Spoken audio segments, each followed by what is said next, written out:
I'd like to resume our discussion about leadership succession planning by picking up where we left off in part 1 of this video. As discussed previously, the FaithSearch Partners method to executing successful succession plans and leader searches is a search process management approach. We believe in order to achieve a successful search outcome, it is critical to diligently manage the search process along the way. Focus not on how fast you can complete the search or the quantity of applicants who respond. Instead, take the time to find quality individuals whose skill sets and track records demonstrate high performance in all areas of importance to your faith-based organization. The goal is to avoid a lapse in leadership by filling a vacant position with not just a leader, but the right leader. I encourage you to keep the process management-driven approach in mind during each phase as we walk through the 5 steps to a successful search outlined in our publication, The Leader Search Roadmap. A copy of this document is available as a free download by visiting our website.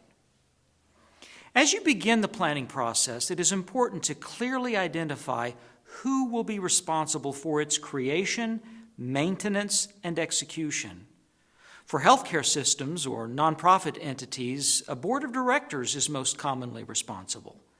Ministries tend to rely on a committee of senior church leaders. Once the succession plan has been completed, the person or group in charge should review the plan on an annual basis to make any necessary changes.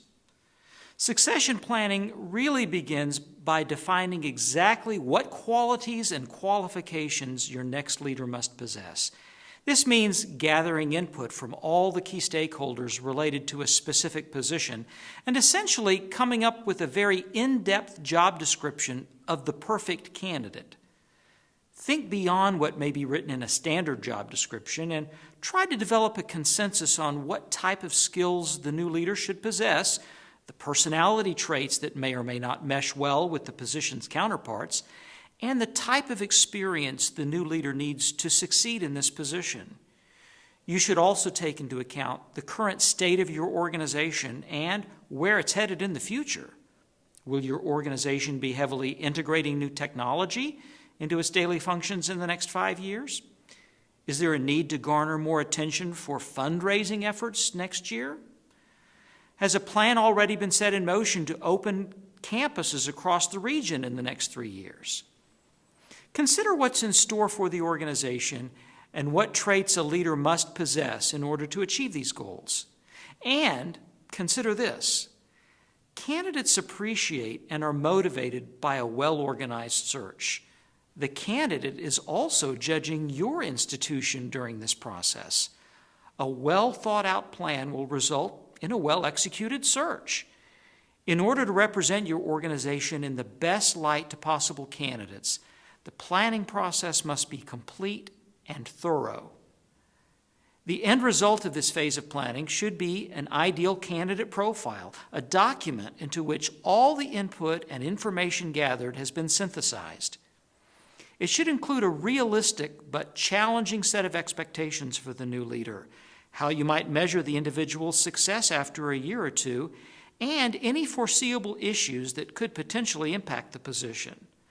Try to uncover the barriers to success and work to remove them so as you begin your search, you will be able to attract the best candidates and hold their interest while inspiring them to exceed the original goal set for them in the first place.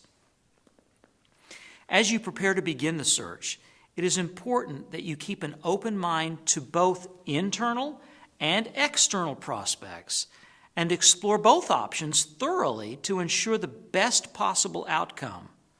Research is critical during this phase of the search process.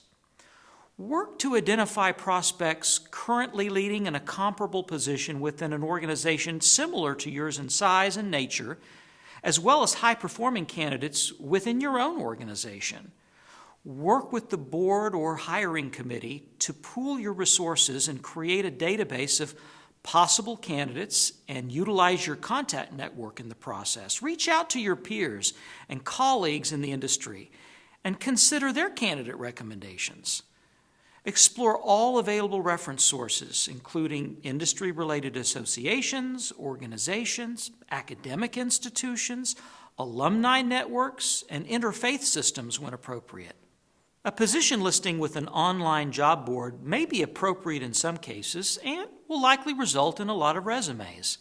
Some of these applicants may even seem like strong candidates on paper, but this method of search has proven to be generally unreliable. In many cases, the best qualified candidates are those who are currently employed, either within or outside your organization, and who are performing at a high level. We will wrap up our discussion about succession planning and the leadership search process in Succession Planning Part 3. The short film, which is available as part of our online video series, offers commentary on candidate interviews, the selection process, and evaluation methods. To find more information, we invite you to visit our website and download a free copy of our publication, The Leader Search Roadmap.